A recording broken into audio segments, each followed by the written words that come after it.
Neame Master Brew Kentish Ale.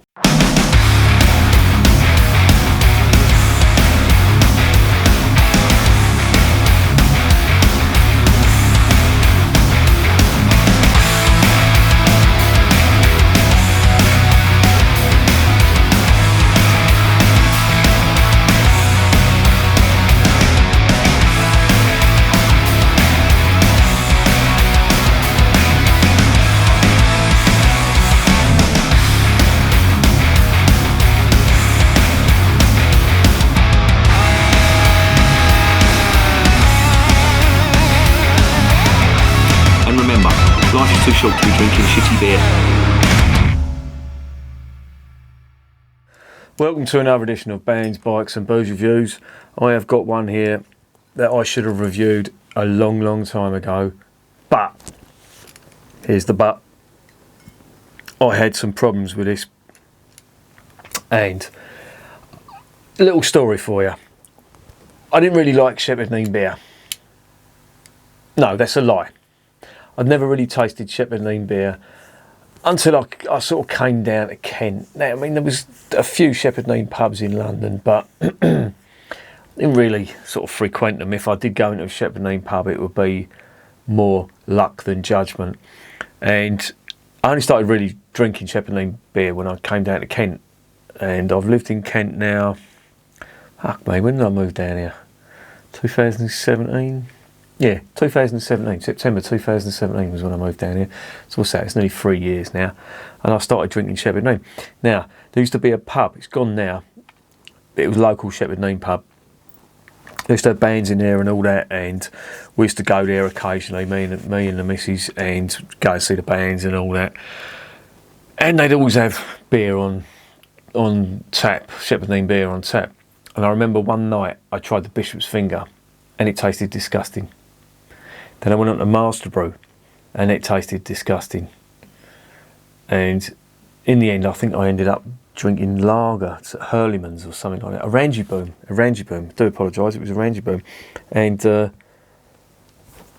I sort of forgot about it. Went again, tried the Bishop's Finger.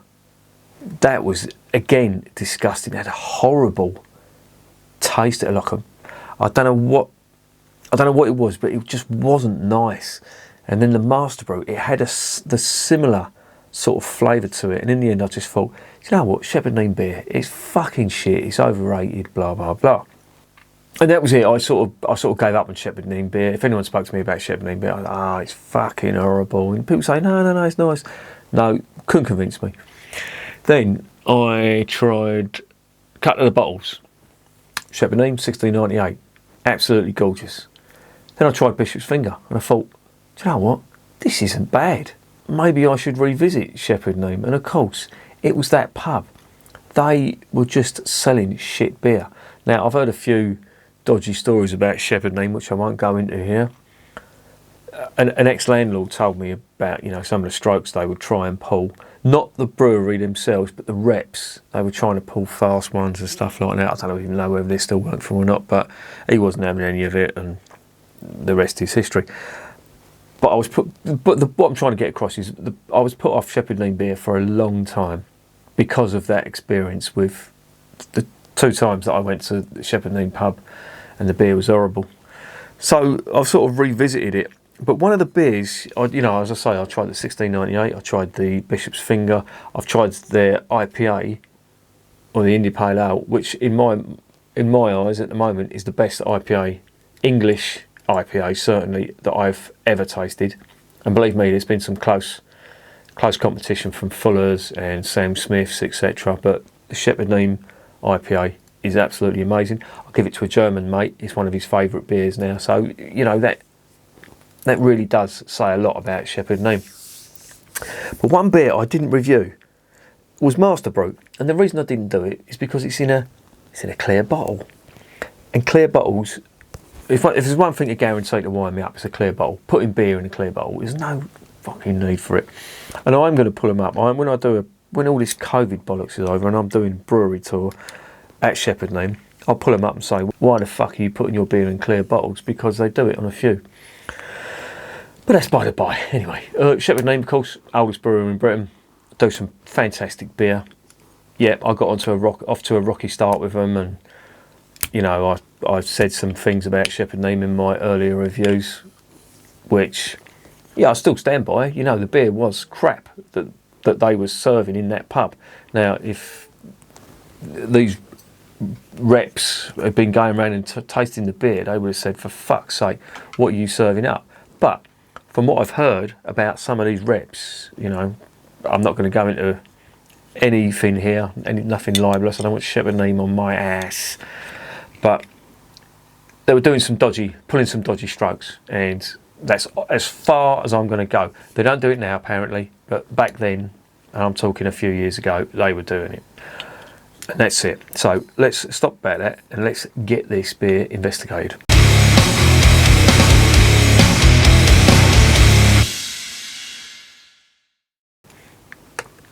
Right, it's a Kentish ale. Now, Shepherd Neame do make a big thing about saying their beers are Kentish ales. The 1698 is strong Kentish ale. This is Kentish ale. Spitfire, they call Kentish ale. What do they mean by Kentish ale? Well, Kentish ale is very reflective of the fact that in Kent there are a lot of hop fields and hop growers, and there's some of the best hops in Britain are grown here. That is a fact. And they like to make a big point of that. And why not? Because they use locally grown malt and hops from Kent, and they like to call their beer Kentish ale. Why wouldn't you, if you've got Kentish malt and Kentish hops? I would do exactly the same. So that's what they like to do, and they've called this a Kentish ale. But I think, reading between the lines, I think this is some sort of bitter. It certainly looks like a bitter, and they've called it the original Kentish ale. This is their flagship beer. It's 500ml bottle, it's 4%, and it's 3.7% on cask. So just remember that if you're going to a pub, it's even more sessionable in a pub. And that's about it, really. They've got the usual gumph about Shepherd Neame. Shepherd Neame has built its brewing reputation on Master Brew, the original Kentish ale, benefiting from the same EU protection afforded to champagne. This iconic beer contains malted barley with renowned varieties of Kentish hops such as Admiral, Target and Goldings. I'll get into them in a minute. The EU protected status they're talking about, it's the same as what you get on Belgian beer, it's the same as what you get on Bavarian beer, etc. It's a geographical protected status. So for example, even if a brewery in the People's Republic of Yorkshire were using Kentish malt and Kentish hops, they couldn't say that this was a Kentish ale. I don't think they would. They'd call it fucking Yorkshire ale. They'd call it Geoffrey Boycott's bitter. But that's not a Geoffrey Boycott's bitter. That's not even a drink. That's just a fact. He is. Anyway, I never miss a chance to have a little dig at the People's Republic of Yorkshire. When I go up there, I am going to get fucking bashed. Can't wait. I love a good hiding. Right. What was it? What else was I going to say? Yeah, let's get it open.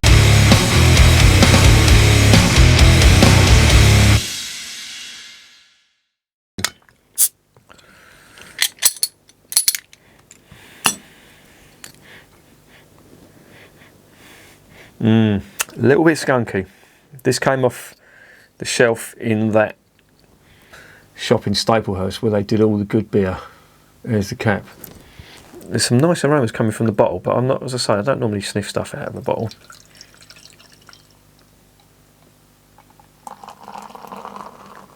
Now, if this is their flagship beer, when you consider some of the other stuff they brew,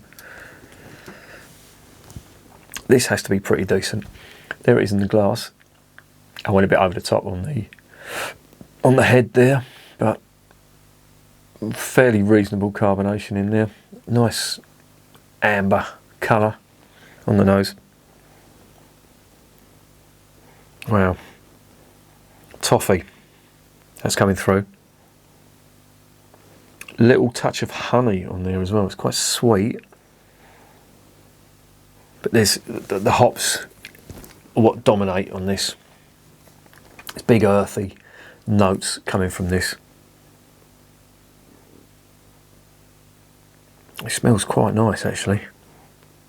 Surprised that there's toffee malt. I thought it would have been caramel, but it's quite pungent toffee malt. And they've used crystal malt in this and pale ale malt as the base malt. And that's probably where that's coming from, that sweetness.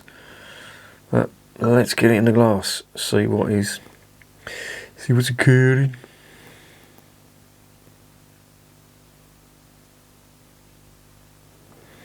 Right, there's a little dreg left in there. This ain't bottle conditioned, as far as I know.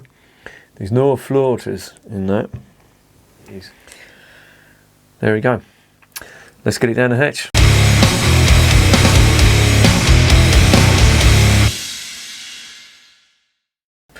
Bottoms up.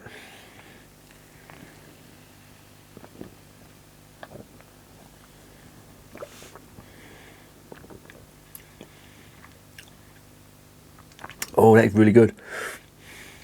That is really good.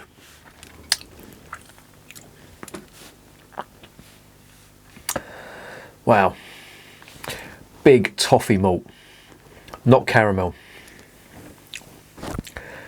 Spicy finish on this as well, coming from them hops.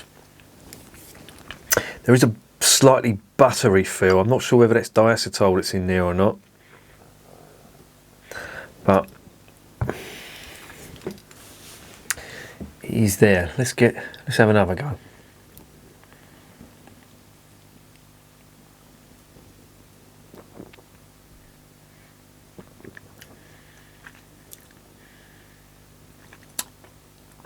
Oh, that is really nice. It's really good.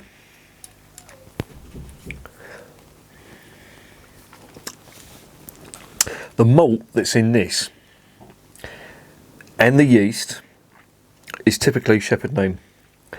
It reminds me, or it's putting me in mind of the IPA. The IPA is got this sort of flavour to it as well, and that's really nice.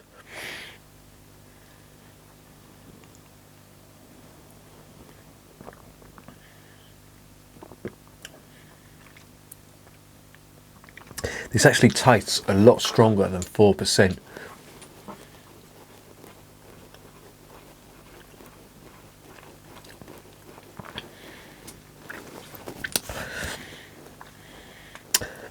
But it's very nice. Toffee malt, earthy, big earth notes from that. Exceptionally big. And dry, bitter finish with a lot of spice on that as well.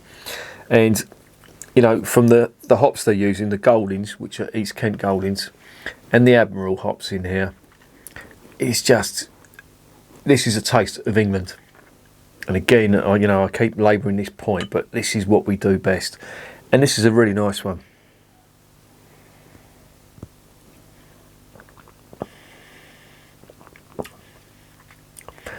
It does have, now I don't know whether it's,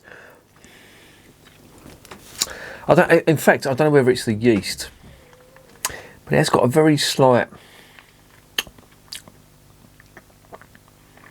metallic-y. It's the, if you can imagine toffee malt and copper mixed together, it's got that sort of flavour. And I'm not sure whether that's a combination of the malt and the yeast, or even the hops as well. But I've noticed this on Shepherd Neame beer. Now it sounds bad, but it's actually quite nice. It works, and it emphasises the toffee malt, in my opinion. But you do get a slight, copper is the only way I can sort of describe it. Like if you whack a penny in your mouth, take it out, and then put some toffee in it, you may get what I'm talking about, but people will think you're fucking mad.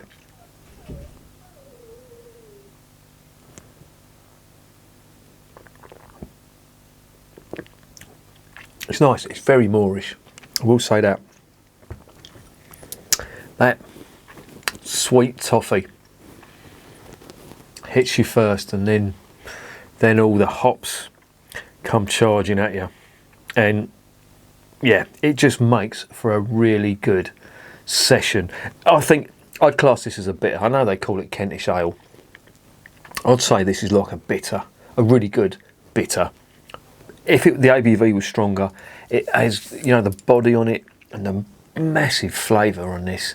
You could sort of class it as an ESB, but it's only 3.7 on the cask, so I'm going to say it's a best bitter, a really good best bitter that I really like. It's very moorish, I will say that.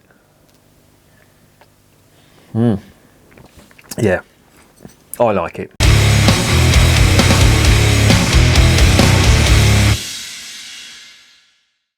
So what's the verdict on Master Brew?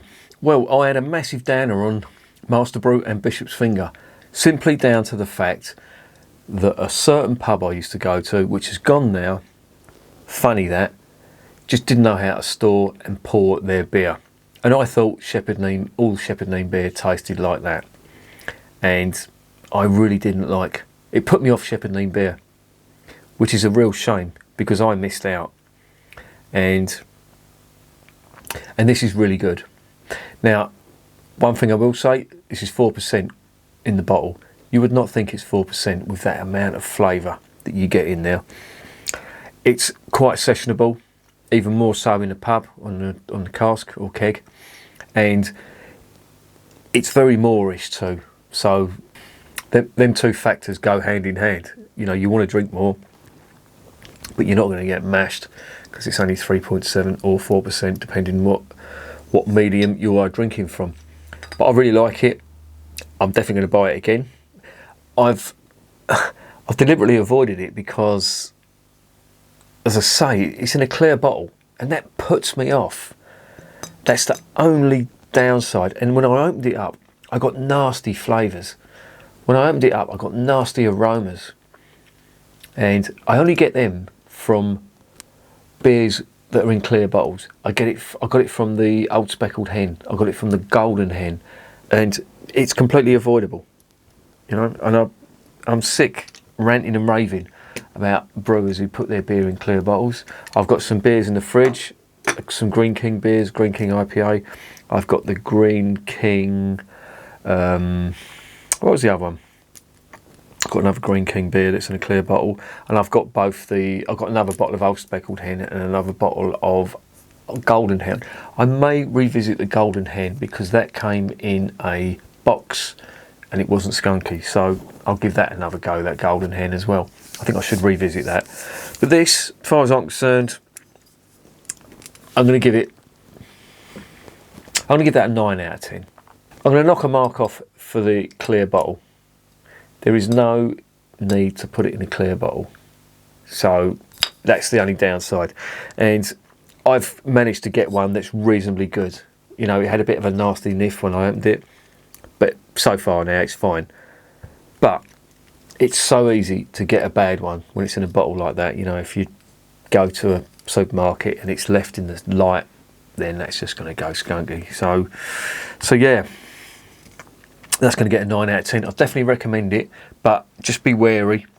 As I say, make sure you can either get it in a box, or certainly if you know you're out on the piss one night and you're in a Shepherd Neame pub and they've got Master Brew on there, get it. It's going to be a really nice pint. And yeah, I recommend it. 9 out of 10. And remember, beer is working class champagne.